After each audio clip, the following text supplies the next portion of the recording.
Ustadz, tolong ajarkan saya satu amalan yang dengan itu saya akan mencintai Allah dan tidak akan ada apapun lagi selain Allah dalam hidupku. Jika terlalu banyak, saya tidak sanggup satu amalan saja. Alhamdulillah. Baik. Sudah? Sudah, langsung jawabannya dari Quran saja. Di Quran surah kedua, Al-Baqarah, ayat 222. Sudah? Quran surah kedua ayatnya 222. Di ujungnya, innallaha yuhibbut tawwabina wa yuhibbul mutatahhirin. Allah akan sangat mencintai orang-orang yang senang taubat dan senang menjaga diri dari maksiat. Maka kalau Anda tanya amalannya apa? Singkat saja, rajin istighfar. Sudah? Rajin apa? Istighfar dan menghindarkan diri dari maksiat. Itu jawaban Quran langsung supaya mendapatkan cinta Allah. Kalau mau latihan istighfar yang enak, lakukan sebelum subuh. 5-10 menit sebelum subuh. Itu ada di Al-Quran surah ke-15 ayat 18. Ada orang-orang yang rutin istighfar sebelum subuh tiba. Nama waktunya sahar. Wabil asharihum yastaghfirun. Astaghfirullahal azim. Astaghfirullahal azim. Astaghfirullahaladzim alladzi la ilaha illa huwal hayyul qayyum wa atubu ilaih. Latihan istighfar sampai cirinya begini, cirinya istighfar itu bisa refleks keluar di lisan kita dalam setiap keadaan. Nanti tiba-tiba mau minum bisa istighfar, mau makan bisa istighfar. Kalau sudah lekat dengan itu, tanpa terasa akan ada penjagaan Allah kepada kita dari perbuatan maksiat.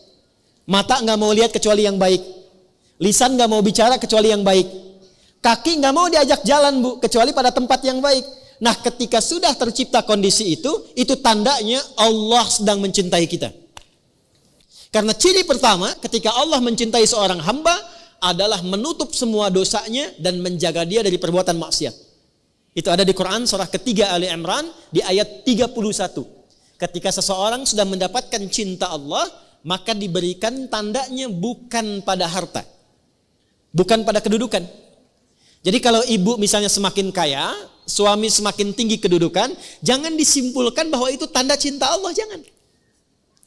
Ya, kalau dalam saat yang sama belum mampu menjaga diri dari perbuatan maksiat.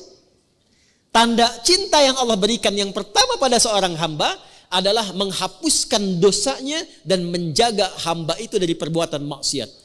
Qul in kuntum tuhibbunallaha fattabi'uni yuhibbukumullah.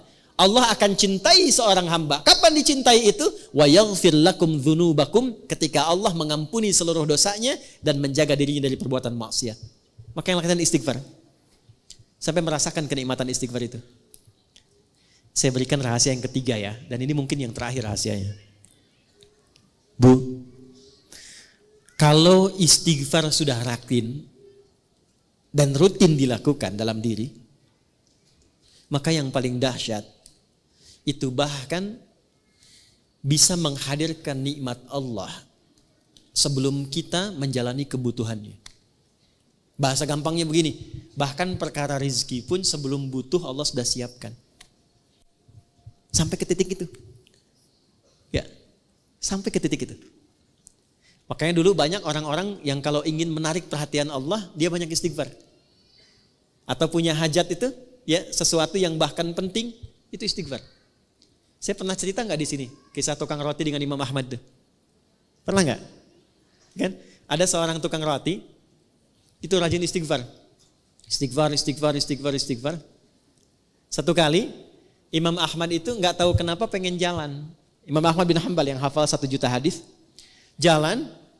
Lalu jalan jauh, singkatnya beliau merasa lelah, istirahat di masjid. Istirahat tiduran gitu. Itu oleh marbot masjid diusir supaya keluar dari sini katanya ya. Padahal itu imam besar karena belum tahu ini siapa, imam besar viral, diusir keluar. Istirahatlah di luar masjid, di pelataran. Itu sampai di luar pun diusir juga. Kata Imam Ahmad, saya istirahat sebentar. Enggak, Anda keluar. Ya, orang Arab itu kalau ngusir, pertama idhab, pergi.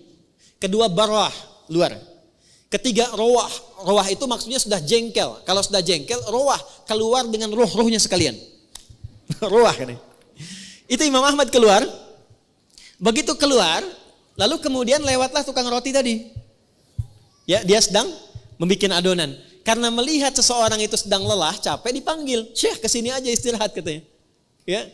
Lalu ketika istirahat, Imam Ahmad melihat setiap dia bikin adonan, dia istighfar.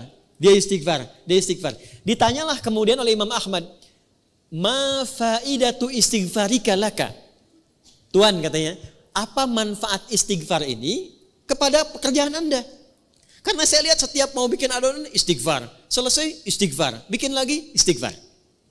Imam Ahmad bukan tidak tahu manfaatnya, tapi ingin memastikan apakah keberkahan istighfar itu hadir pada tukang roti ini atau tidak. Maka apa jawabannya? Perhatikan jawabannya. Wallahi, ini kisah nyata. Demi Allah, tidak pernah saya membiasakan istighfar ini kecuali semua hajat saya dikabulkan oleh Allah Subhanahu wa taala. Tidak pernah saya baca istighfar ini kecuali semua hajat saya dikabulkan oleh Allah Subhanahu wa taala. Cuman satu yang belum terkabul sampai saat ini. Apa itu kata Imam Ahmad? Saya bermohon kepada Allah dengan istighfar saya, ya Allah, mohon pertemukan saya dengan Ahmad bin Hambal sebelum saya wafat atau sebelum beliau wafat. Maka kata Imam Ahmad, astagfirullah katanya. La haula wala quwata illa billah. Jadi karena istighfar ini saya diperjalankan, saya dikeluarkan dari rumah Allah di masjid, bahkan saya dikeluarkan dari halaman masjid hanya karena istighfar Anda untuk bertemu dengan Anda. Sayalah Ahmad bin Hambal. Ya. Ibu jangan lakukan itu pada saya ya.